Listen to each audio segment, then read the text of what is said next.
everybody, welcome on in.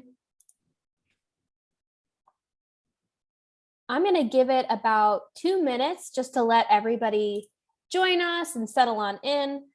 So for now, feel free to just hang out, and in about, I guess, another minute, I'll come back and welcome us all back in and get started.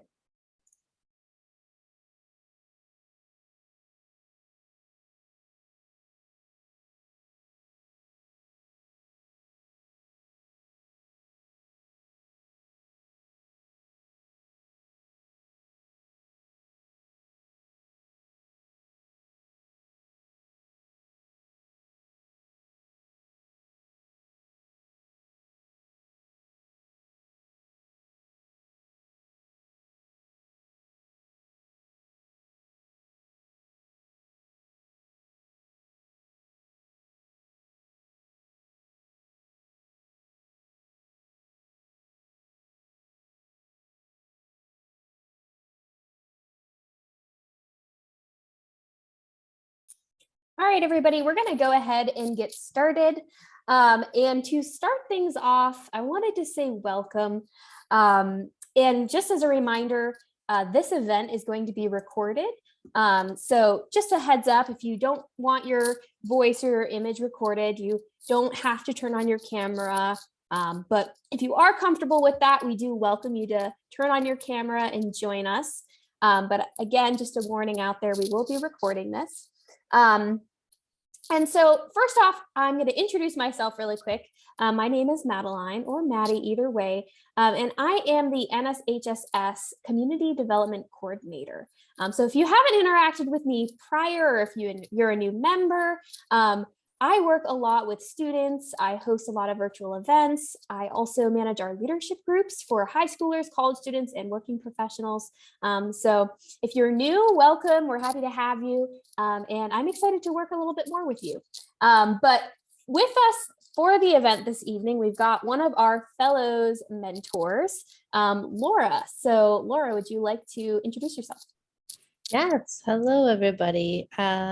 As Madeline mentioned, I am Laura. I have been with NSHSS for over a decade now. I started as a student, and I have made my way onto the Fellows Board and gone to multiple events. So we may have met at some point if you've been to any of the new members events and other mentorship of things. So yes, I'll introduce myself also on the professional level. I work for a company called Future of Privacy Forum.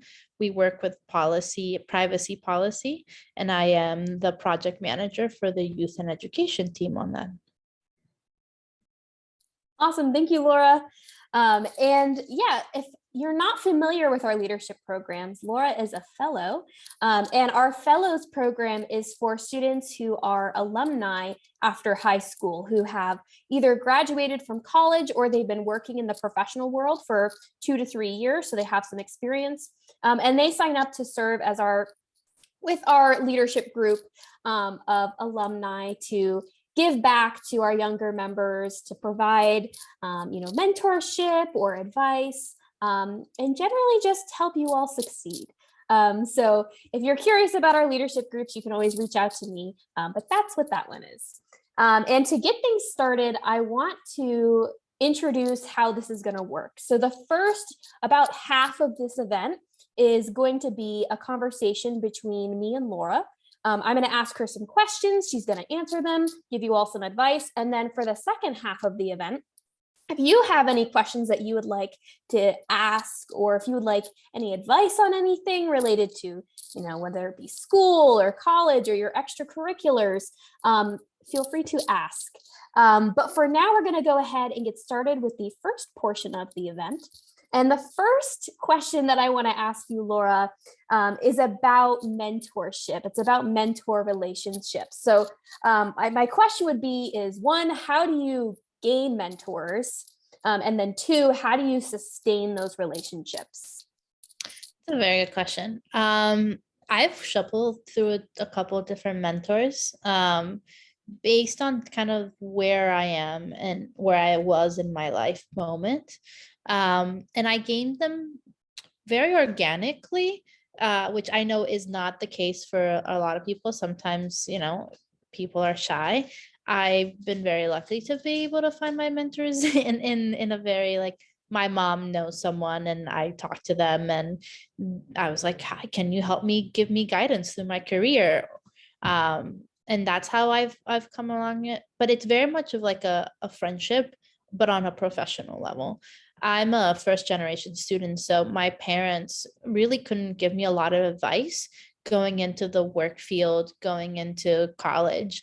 And for me, it was very important to get to know someone and help me understand even just like, how do I apply to college? I was the first of anyone in my family to go to college in the US. So having those conversations and opening those up were very helpful. I've also been a mentor to some college students in my university. And again, the successful ones have been the ones who've have a dialogue with me every day, or every bit like questioning, or like, oh, what do I do this? And do you have any resources? So yeah, that's probably how it works. Yeah, I love that. I also find that the best mentors kind of come about organically, are those that are actively involved in your life, or, say, your mom may know someone. Most of my mentors have been through those personal connections as well. But for those of us who maybe aren't familiar with mentorship, or, they aren't sure what a mentor relationship should look like. Maybe they have friendships, maybe they have professional relationships, but how do you merge those two into something that is, not only helpful, but also healthy? So, how would you describe that healthy balance? So I've been learning a lot also about boundaries just in general in life. And I found that I have my friends, everyone has friends that they go to and they're like, oh, this happened with this coworker and they're crazy and I don't know what to do. Whereas like with my mentors, the boundary was a little different. It was more of like, how do I professionally tell someone that I can't do their work after 5 p.m.? Or how do I professionally say like, oh, that's not something that I want or can't do at this moment? And they'll say things like, oh, that's not within my capacity. Or I've had moments where my work environment was very toxic and I desperately needed to talk to my mentor, and we met up for coffee, and I was like, I need to quit. And they're like, give it a couple more months and it's going to be better on your resume. Those type of things where it's like, you have frustrations in your work life and your work and where you are career wise and even what you're studying sometimes, and that mentor is supposed to guide you and sort of give you some ideas of like, at the end of the day, you are your own person, right?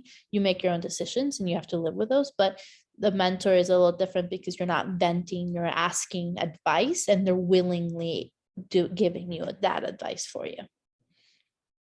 I really love that distinction that you're describing of, it's not about venting, it's about advice. And I really think that's key. And I think that's something I wish I would have known as a young person, looking to older individuals, or even individuals who are pretty much the same age as me, and looking to who I should be getting that advice from.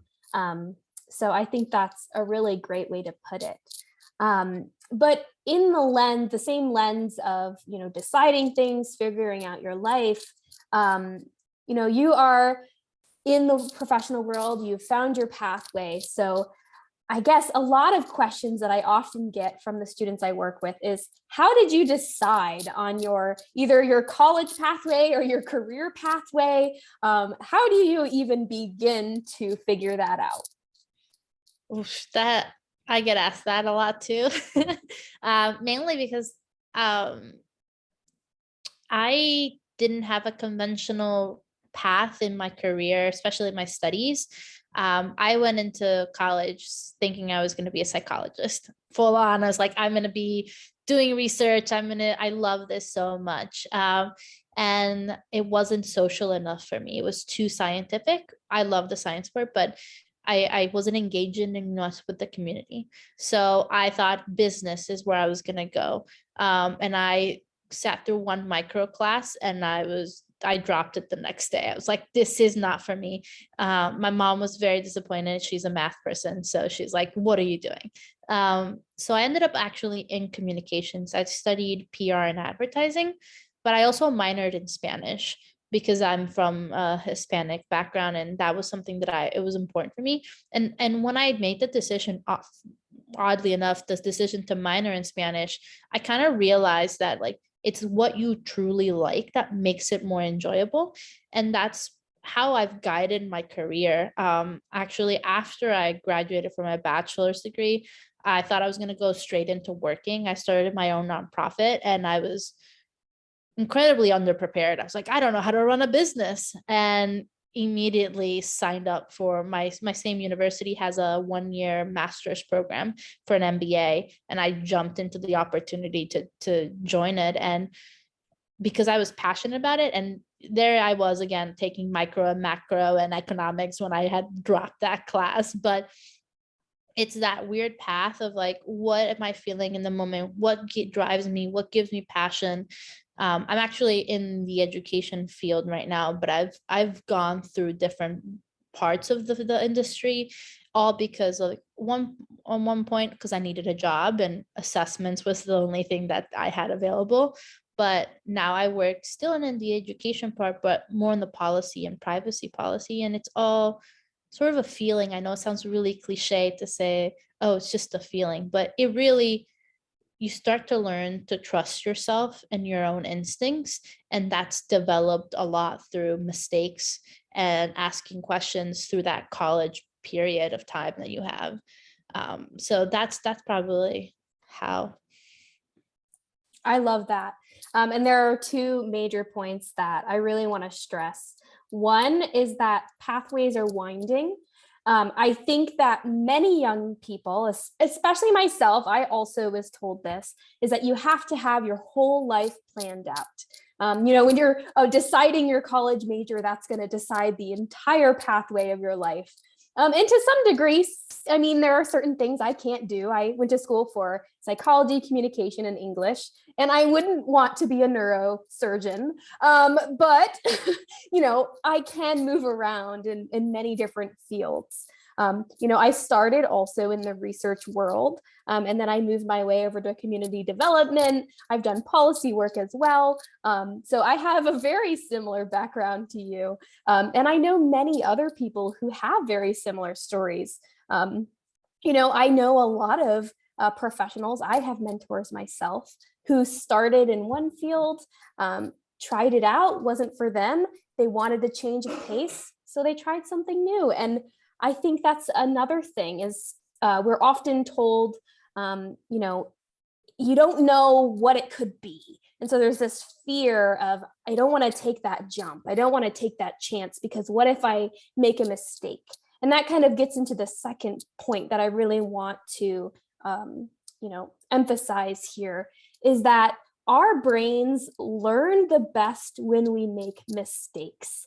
I used to be a reading teacher. My mom's a math teacher. And one of the things that we always used to tell our students is that your brain learns the best when you actively make a mistake and then you learn from it. It literally rewires the way that your brain thinks. And I think that if we think, I just said think a lot, but if we begin to think about mistakes in a completely different framework than we're often taught to think about them, you can begin to try new things and not be afraid. So that's just my 2 cents of things that I think you should take away from that. Oh, yeah. Yeah.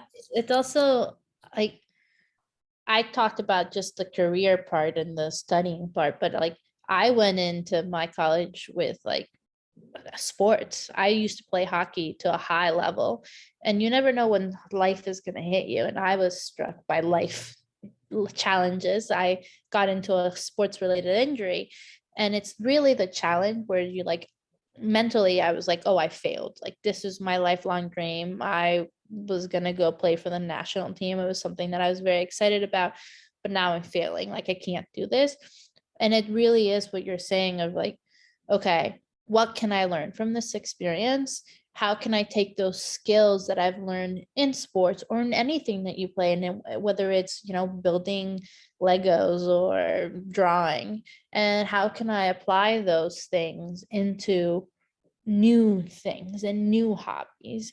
And that gives you the versatility to move around in life and change around in what makes you happy, because this is something I've learned through many mentors in life in general, is that happiness isn't just this one thing. Happiness is an ever-changing state of being. So one day drawing might make you happy, but the next day it might not. But you can still hone on the skills that drawing gave you to learn how to learn a new language or write a book. And so I think it is like what you're saying, failing or learning how to correct and adjust and self-regulate is important. I love all of that. I used to, when I was in college, I was a teaching assistant for a psychology of happiness class. And everything you were saying there was like, oh my gosh, I love this.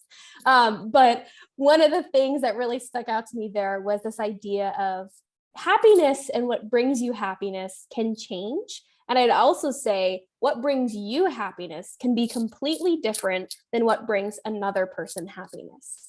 And so when you're deciding on the correct or proper or, right life path, you're going to have a lot of opinions thrown at you, whether that be from teachers or siblings or parents or friends. And when it comes down to it, it is your life. I do want you to take those opinions into account, be realistic, take those thoughts in from people who are older and know a lot about the world, but also think about yourself and what makes you happy. And, it's okay if you find happiness in something that's completely different than what someone else finds happiness in. So that's just another point that I think is really great to keep in mind. But in terms of this world of figuring out what brings you joy and deciding on your life, I guess what would be the top advice that you would give to students? Many of these students, they're moving away from home for the first time, and that's really tricky. So my question would be, one, what is something that you personally struggled with when you first moved away from home? And is there any advice that you wish that you would have received to help with that? Yeah. I actually didn't move away from home when I went to college. I was a commuter, so I would commute from the Potomac area all the way to Baltimore, which was about an hour one way.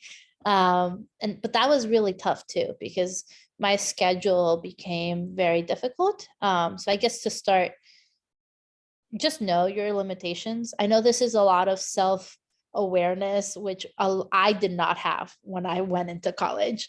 But I think being open to being alone, I know that sounds really scary, and it was, and it still is scary as an adult now, is kind of the best advice that I can give you all. Find time within your busy schedules to do something for yourself, whether that is to be by yourself to read, or to go to a theater production that you didn't think. I ended up one time in college in an all-female theater production of some obscure Shakespearean play. It was very weird, but on that night, I met my now like still close college friend. And if I hadn't been there, like we hadn't bonded of how weird this was. So like in those moments of like finding time for yourself, you kind of also allow yourself to relax and be open to new experiences that sometimes give us, like when we're in work mode, we get tunnel vision. And I think even as an adult, like I finally moved out of my parents' house about a year ago. And because I've worked on those, like being okay with being by myself, like it's okay living on my own. I have a dog, but like, I don't think that counts. But yes. And I think you had a second question and I'm forgetting about it right now. No, I guess the second part was, what advice do you wish that you had Ooh, hello? received to help you with that feeling of, taking chances and things like that?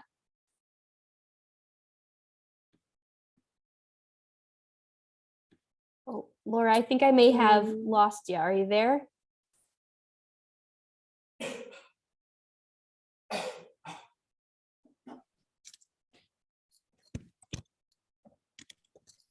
Oh, I see you.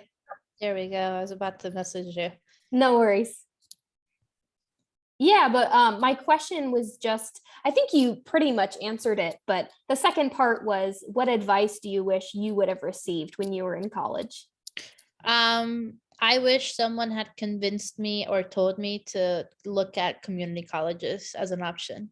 I think they're completely underrated and they will save you a lot of money. And oftentimes you'll give you an even better path into a college that you may have not been able to go in the first place. Like I had Montgomery College right next to me, and no one in my career path told me like, hey, you should consider it. It's a community college. It's cheaper. The first 2 years are pretty much the same everywhere you go. I still wouldn't change the way the things, but I wish someone told me that for it to consider it.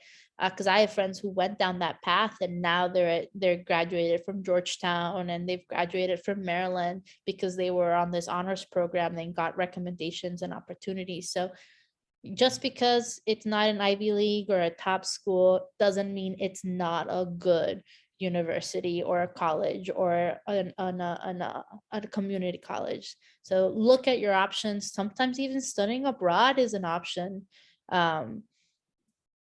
Look at your opportunities and choices. I love that. I did take a couple of courses at a local community college in my time as a high schooler, and I loved it. They are genuinely thought-provoking classes, and I ended up being able to save an entire year's worth of college at a four-year institution. Granted, I ended up filling that time anyway because I decided to double major and minor. So I ended up doing way too much. So I did end up doing a full 4 years, but I 100% could have graduated in either 2.5 or 3 years. So it is a huge money saver. And I also think a lot of the times students may not know that the first year of your college career is going to be oftentimes like courses that aren't necessarily in your major, especially if you're going to a liberal arts college. I went to a liberal arts college, and what that means is you're basically going through the requirements for a well-balanced student. So you're going to have to take extra courses in things that aren't your major. So I had to take, I think, like 2 sciences, 2 histories, like 2 Englishes, like 2 of every type of subject. And I think that, if you're going to go that route, take them at a community college. The only thing that you have to double check is that your college campus will take those credits, but they most likely will, especially if you're going to stay within the same system, if it's an accredited college. And if you do have questions about a specific school that you want to transfer to, you can call their admissions office and they will let you know exactly which courses will be accepted and if there's a limit of how many courses will be accepted. But I highly recommend community college courses. They're really good, save a ton of money, and they really can be phenomenal. Yeah. They also, I think something about college that I wish I had known, I took advantage of it, but I wish I had like pushed my friends to also know, and I wish someone had told them, is that any an institution that you go to, even high school or like a course online, the whole purpose of it is like, yeah, you're learning, but those are things you can learn from a book. It really is the instructor and the people who are there. Those are your true resources, and that's the huge difference between like an Ivy League school or another one is just who's teaching the course. But you can still reach out to the Ivy League professors. Like I've talked to a lot of professors from Georgetown, from Brown, just asking them questions. You can go to a community college and still take incredible advantage of the teachers that are there, that oftentimes are practicing teachers who are in the field doing their own things. It really is what you make out of it. You can go to your university and go through your classes and not talk to anyone, not talk to your professors, not build those relationships, and you get nothing out of it other than you just spend a bunch of money on these classes. You can also go to the same school and talk to your professors and talk about what they're doing, talk about what you're interested in. Like, in my communications class, I found out that my advertising professor was into neuro advertising, which is like the study of advertising through neuroscience technology. I had no idea this was a thing, but we had a full conversation, and he let me check out some of the cool technology. Like, that's how you're going to build relationships in any place that you go in, whether it's in the workplace or hang out with your parents' friends, but also that's how you find mentorship and how you find your interests in life. Like, you start having conversations with your friends that are beyond like, oh, how was your weekend? And you start talking to them about like, oh, the economy. Did you see that the feds raised the interest rate? Or, hey, did you see this cool artist? I think that's how you take most advantage of college and any institution that you go to. Yeah, I love that. And I think another thing that people don't often think about is you can go to a community college, and many professors who teach, I know for an example, as a college is Columbia, they host a ton of virtual webinars that you can attend. And the professors will be giving seminars on their research. They'll be doing just different topics. I've been to a couple of them. I myself still watch them as not even a college student anymore. So even if you're not going to those institutions, there are ways that you can still, get in touch. Or another option is you can find their research articles. Say you read through their research article and you're super interested, you can email them and ask them questions. People love that.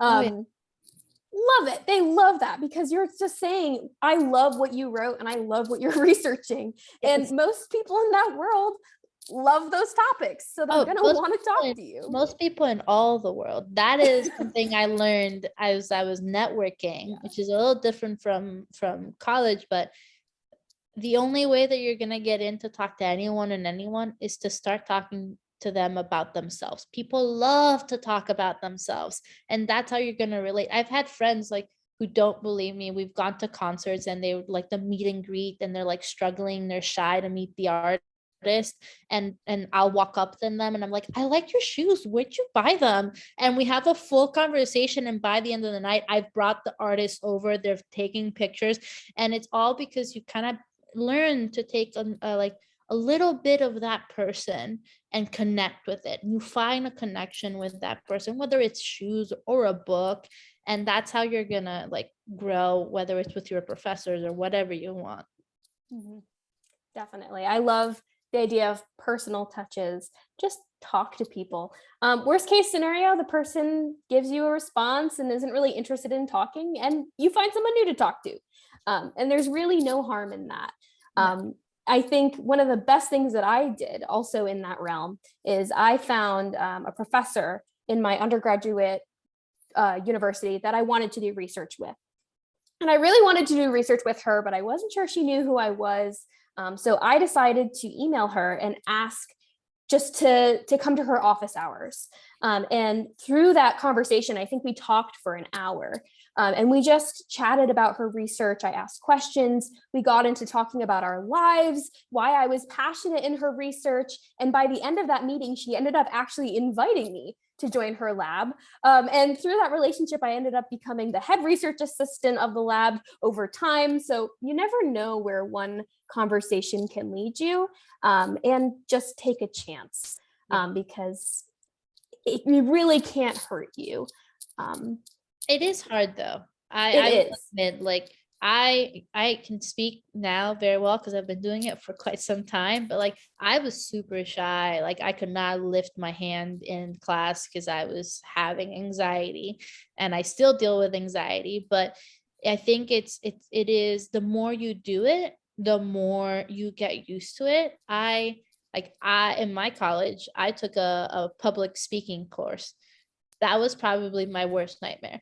But I was like, I need to do something that gets me out of my comfort zone, that teaches me the techniques and puts them in practice.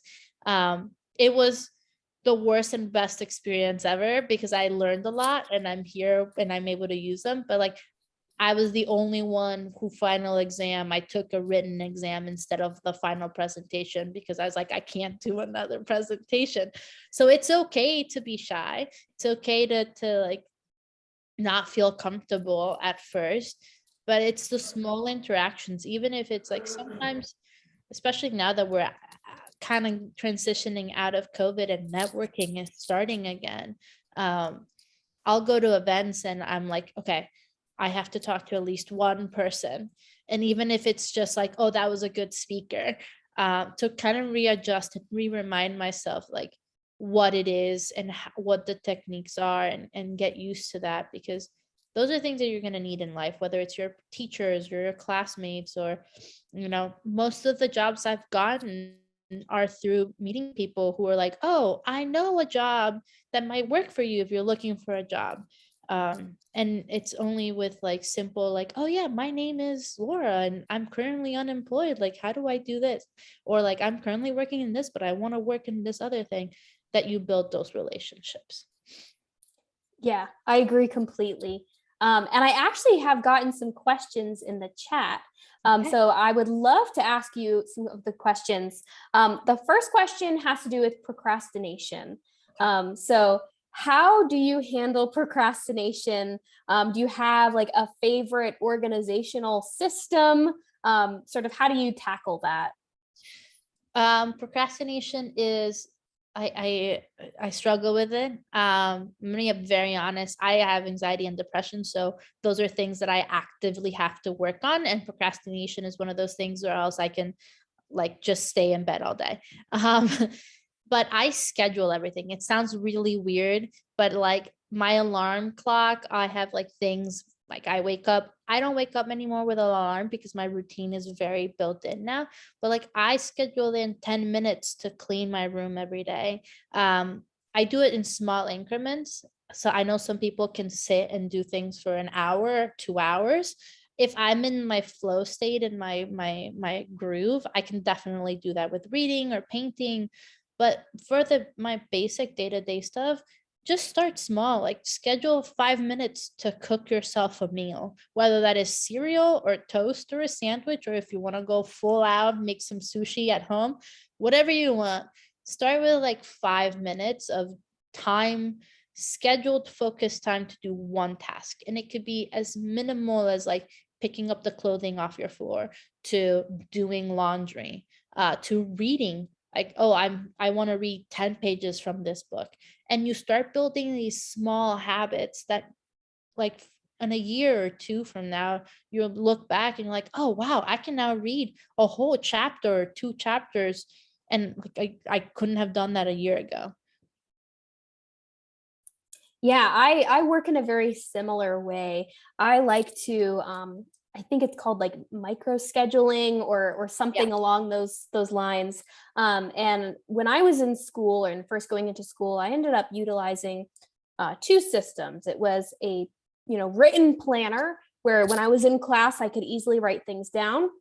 And then to plan my day and my meetings and my classes, I would use a system similar to like Google Classroom, or I'm sorry, not Google Classroom, Google Calendar, or Outlook, whatever you've got access to. Google Calendar is just a great free option. And that way, you can easily put in the time to know. I am somebody who needs a lot of reminders. So I like Google Calendar because I can literally set on my phone, remind me 15 minutes before or remind me an hour before. And that really allows me to mentally prepare to kind of tackle tasks, because I take a lot of time to kind of get motivated and get started in tasks. And so once I'm there, once I'm motivated and I'm started, I can roll, I can work. But I need those reminders to help me stay on track. So that's another option that I would suggest. But everyone's system is different. Yeah. Everyone's system is different. I would say to figure out what works best for you, start small. Get a physical planner, try it out. It doesn't have to be super expensive. You can go to the dollar store, go to Walmart, wherever you can get one. You can even print out your own if you really want. You literally just need a printer and paper. And you can start there. If you're worried about the environment, you can get like one of those clear plastic sleeves and then use like a expo marker with the planner inside of it. Whatever you want to try, just start small. And then from there, kind of scale up, try different things. And it's okay to try something and not like it. That's okay. It also goes to like, you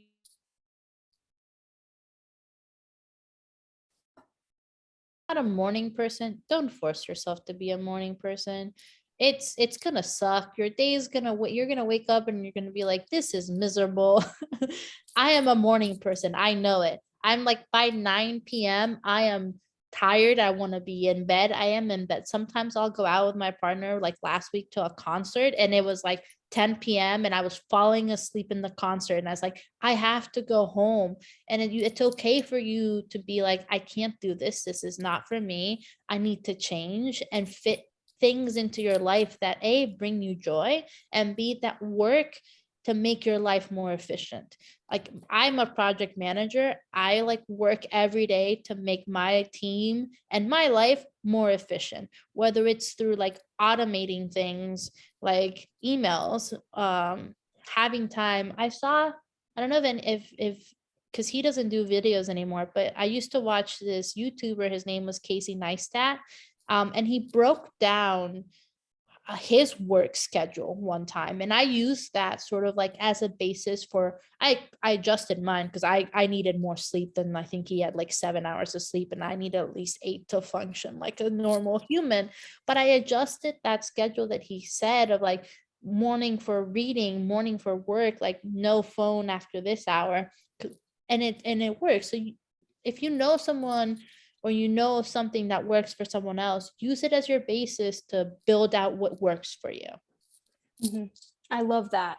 And I completely agree. But we have another question now, and it's asking about spending money. How do you tackle spending money? When you go on college tours, you tend to notice that there are more ways to spend money, even after just paying for the education itself and tuition. So as a new student who's out in the world, probably managing their finances, possibly on their own for the first time, how do you keep on track?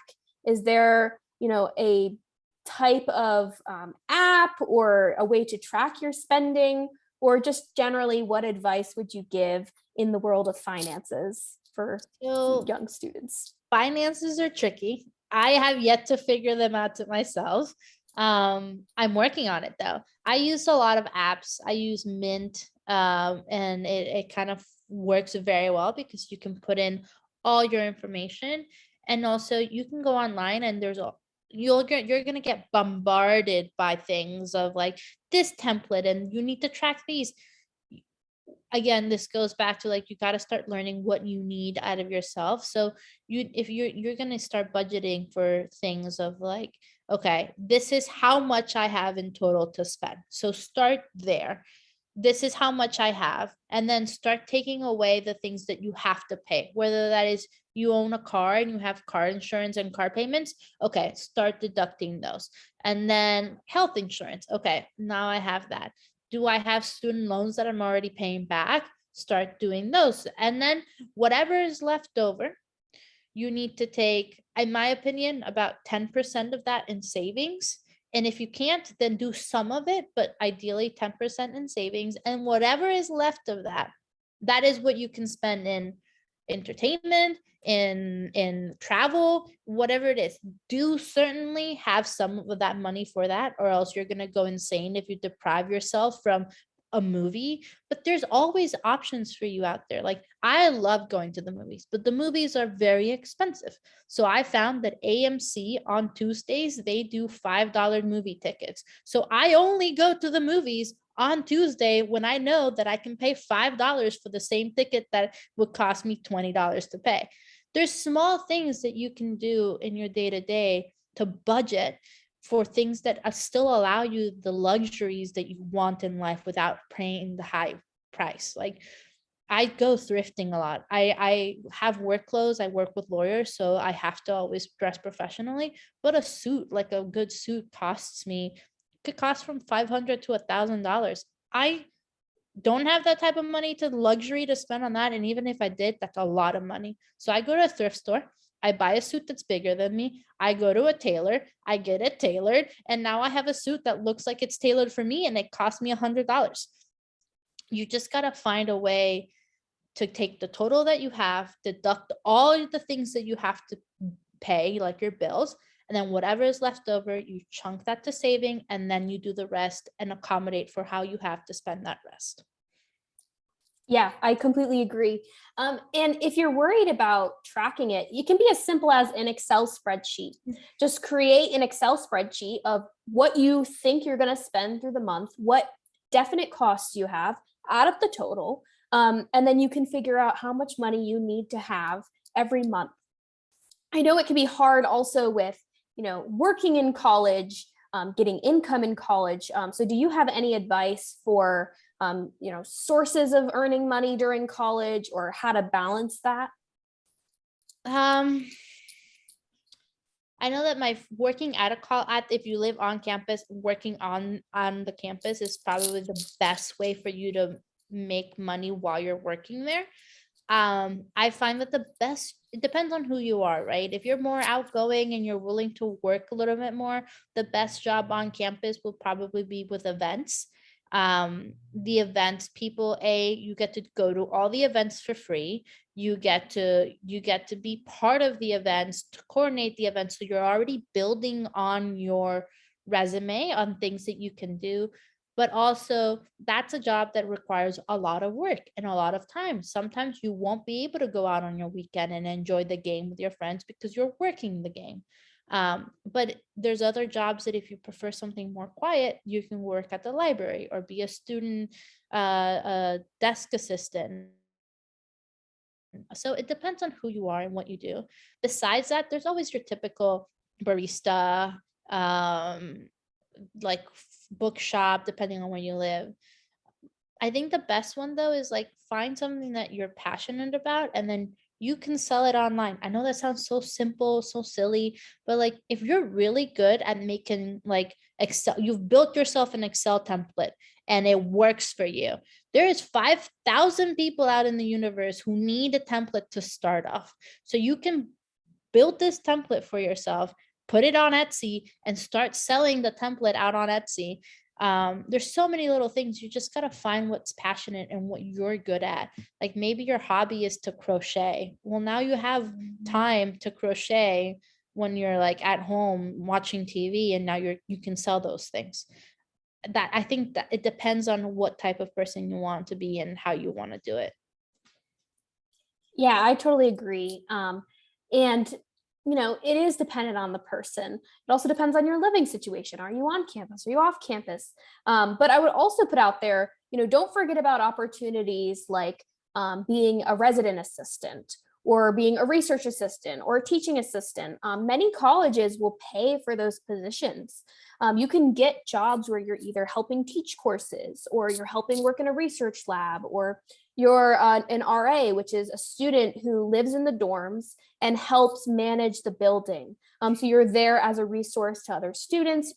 And through those positions, you often get, free room and board, and pay for every hour that you work. And they are in high demand. So, they're pretty competitive, but, go for it. There are a ton of opportunities out there.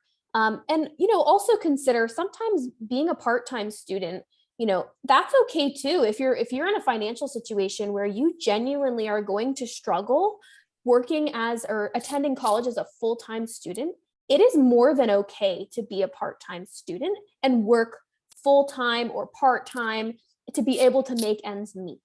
I think oftentimes students don't really want to do that, but it is a completely valid pathway.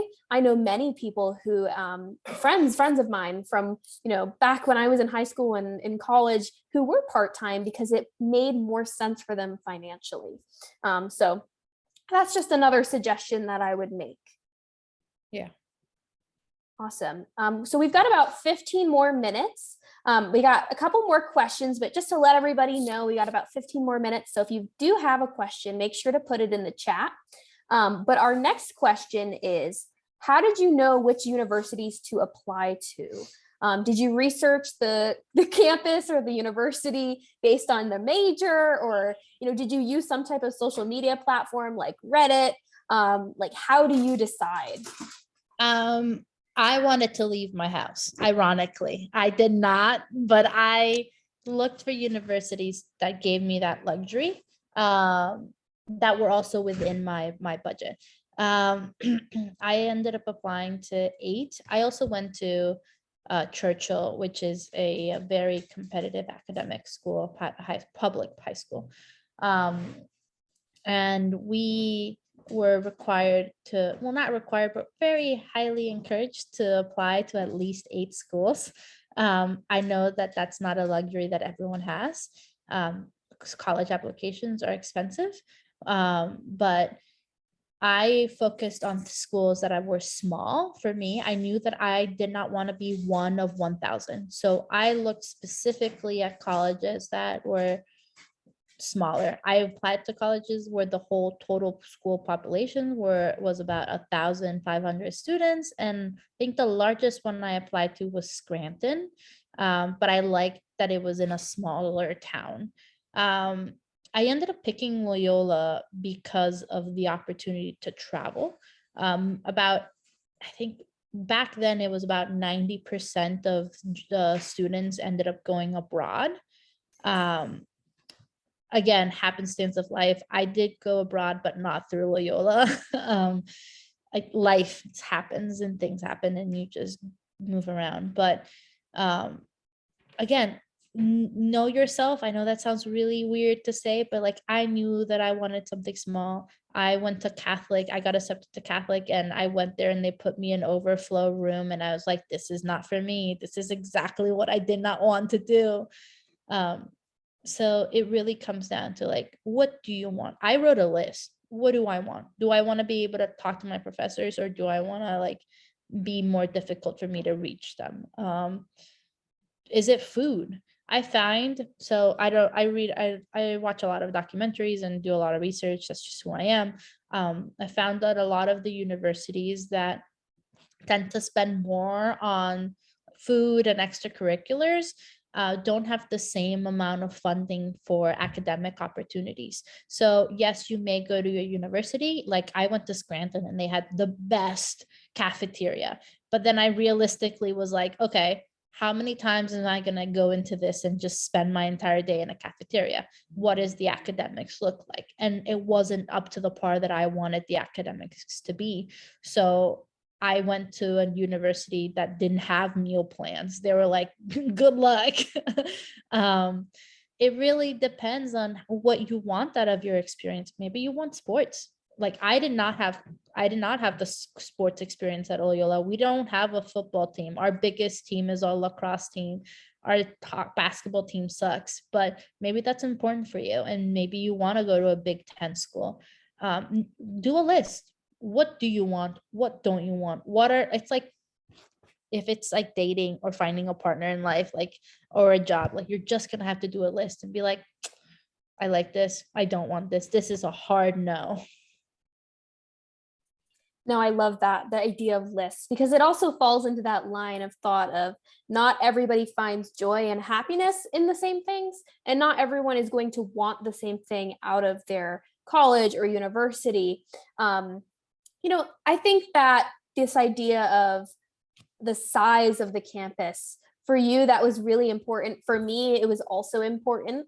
I grew up in a very small town, and I was really nervous about going to college because my high school, I think, had 125 kids in my graduating class.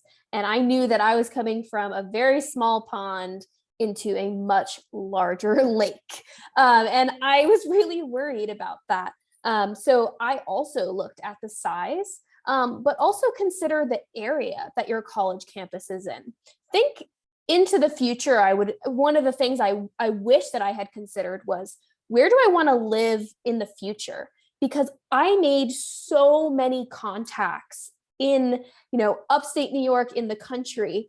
But I didn't want to stay in the country. I wanted to live in the city, or in a city. So when you're going to college, think about realistically where in the world you want to live.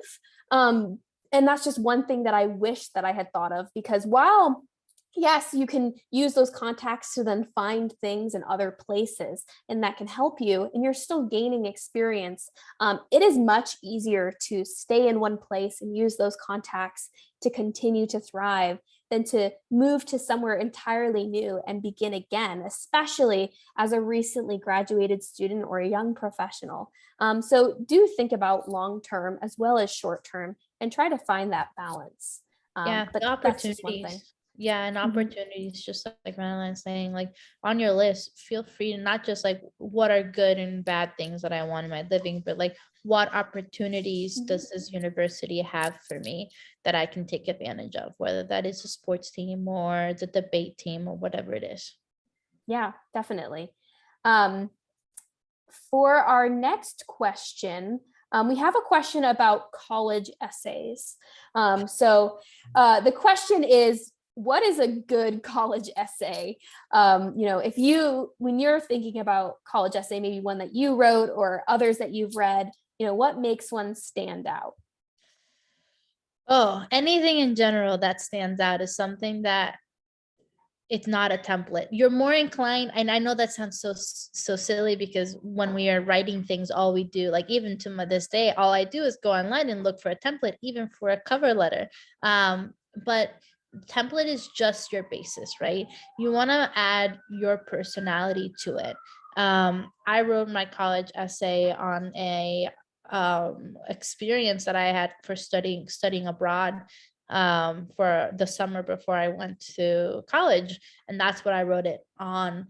And it was a very like, I did not apply to all religious schools, like religious affiliated schools, but some of them, but I used the same essay for all of them. And my experience was about like a World Youth Day, which I was very much part of. And at that time, I was like, this could be very isolating, but I focused on my experience and what I learned about it, what I learned about myself, and how I want to use what I learned in my college experience and how I want to grow. You can write about a peanut butter and jelly sandwich. You can write about, your work internship, whatever, as long as you tie it back to, this is what I learned from it. This is how it changed me. And this is how I want to continue to grow within whatever institution you are, whether it's college or at this business that you're going to. Make sure that you tie it back to the core values of yourself and the institution. I love that. And I think also make it interesting to read. Yeah. I love that idea of don't make it a template. I was super interested in creative writing when I was in high school. And I ended up writing my college essay as somewhat of a short story. So like the first part was like this very like dramatic written out area. And then the middle part was like the explanation. It was kind of like flashback type of situation. And I used that to kind of draw people in, because reviewers are reading a lot of essays. They're going to be reading a lot. So you really want to write your essay in a way that reads like a story. And I don't necessarily mean that you have to be a fantastic writer. Have a voice, as simple as that.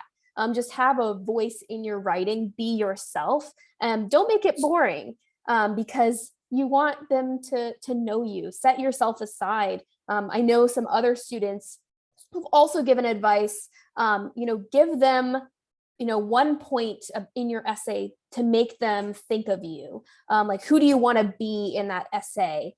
maybe a catchphrase for them to remember you as. I know one of our collegiate council members talks a lot about her college essay. And in her essay, she grew up in New York City, and she wrote about her experience growing up in New York City during like 9/11. And so people were very, quick to remember her because that's something you're going to remember in an essay. And think about core memories, core life moments, and then think of a way to either talk about how you've, overcome something. You can use things that maybe haven't gone, as you wanted in your life, maybe things you've struggled with, to then spin it and say, this didn't go how I wanted, but I got this out of it. And so there's many ways that you can tackle that. We actually have some other webinars that we've hosted about that. So if you are interested, you can go to our website and find those for more information on that specific topic, because honestly, I could talk forever about that. But in mind of getting to more people's answers or more people's questions, I want to move on. So we had a question. This will probably be our last question. But if you had a question that wasn't answered, you can reach out to me after the event and I'll give some more information after. But the last question is, did someone explain to you which majors can result in which jobs? No. No one did. I ended up in communications because I was watching a TV show and someone said on the TV show, like a character that I really liked was like, oh yeah, I'm a PR person. And I was like, what is a PR? What does PR mean? And I Googled it and it was public relations. And then I went down the rabbit hole of like public relations, advertising and communications. And I was like, oh, I like how it ties psychology with all these other things. And that's how I ended up picking a career. Funny enough, again, as life goes, I'm not in PR. I do use the skills that I've learned in PR and advertising and communications in my day-to-day job, but I manage timelines in my day. I work with our comms team, but like I use those skills to strategize and help my team grow, because that's the best way that I could do it. But again, it all comes down to like, you gotta Google stuff, you gotta learn, like, oh, maybe like I have friends who are much older than me and they're like, oh, I really want to do this, but I don't know if I can study this as a PhD program. And I'm like, you're talking about a psychometrician. And they're like, what is that? And I'm like, a psychometrician is the study of statistics in this field. And unless you Google it or unless someone tells you, you're never going to know. So like, just Google it. There's no such thing as a dumb question on Google. So just Google, like, what is the person who, washes horses' hair called? And like, there's a job for anything and everything. So if you're interested in it, why not Google it? I love that. And there are two resources that I want to put out there that helped me. One is called What Can I Do with This Major? It's literally just a website that has majors and then jobs that are related. It's not complete.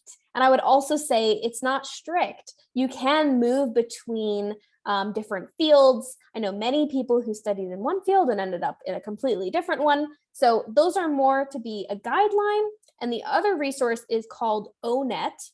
And it is a career outlook handbook, I believe. And that one's run, it's nationwide in the US. So you can look up specific types of careers. You can look at, salaries. You can look at the types of skills, the type of training, the type of education. And you can look at also trends for, how likely you are and able to get a job in that field, how competitive it is, and also, growth opportunities. So that's another resource that I'll put out there, just as a thought. And as you start going into that one, also like the job field, like salary is something you should know your own worth. Like you can negotiate. I did not learn that I could negotiate until like this job that I got into, and I was like, no, that doesn't, and I was like in full anxiety mode. So the more information, the saying like knowledge is power, knowledge is power. So the more you want to learn, Google it, ask questions. You want to reach out to me, let Madeline know. She can give you my email contact and ask me questions, anything that you want. I'm a resource as well. Definitely like take advantage of the opportunities that this organization is giving you as resources, because like as someone who went very blindly into it with no support, like this is how I got through it. I reached out to like friends, like I'm sure you all have heard of Morgan or Colby, like they're friends of me now, and I talk to them and advice and what do I do, where do I go. Yep. And I'm putting in the chat link, or I'm sorry, I'm putting a link in the chat to some resources. And this is a link to a portion of the website from my university that I attended, and they list a ton of different websites and resources. ONET is listed on there, the Occupational Outlook Handbook. There's also what can I do with this major on that page. So if you are interested in finding those resources, that's where you can find the links. Some of those things you need to be going to the college to look at, like Focus 2 and things like that, big interview. But the ones that I mentioned in this meeting, they're free access. Yeah, I would also say your counselors, your high school counselors are resources. I could not have gotten through my high school without my high school counselor. In college, most colleges has career centers, counseling centers. Go talk to them. If you don't have it, like I am now part of the Latino education group in my area, and they have mentoring opportunities and resources, and they send out newsletters. Be informed, be part of the community that you want to be part of, like whether that is like, I know that we're over time, but I'm going to go really quickly and just say like whether that is your biking club, running club, book club, whatever it is, like be part of it, be active, try to be active. I know that it's hard sometimes, but just being an active member of whatever community you choose to be of is what's going to help you grow as a person and get the resources that you want, even if you want to change career paths in the middle of your things. Yeah, no, I completely agree. And everyone, if we didn't get to your question tonight, no biggie. We have more events upcoming this summer. For example, we're going to be having a coffee chat hosted by 2 of our collegiate council members on June 19th, I believe is their date, or I'm sorry, not June 19th, July 19th. That'll be the date. So that information will be upcoming. So there will be future opportunities. We've also got a YNSHSS meet and greet plan for the future. So there are tons of more opportunities. I also put my email into the chat. So if you didn't get a question answered here and you really want to know some advice or some answers, feel free to send me an email and I can forward that message along to some of our mentors, some of our leadership group members for their advice. So feel free to reach out. Thank you so much for coming tonight. Thank you, Laura, for spending time with us tonight. We really, really appreciate it. You gave some really incredible advice, and I'm so happy that I had you join us, and so happy that you were free to join us. So for now, this is going to be the end of the event. Thank you, everyone, for coming. Have a great end of your evening and a great summer. Yes. Thank you. All right. Bye, everybody.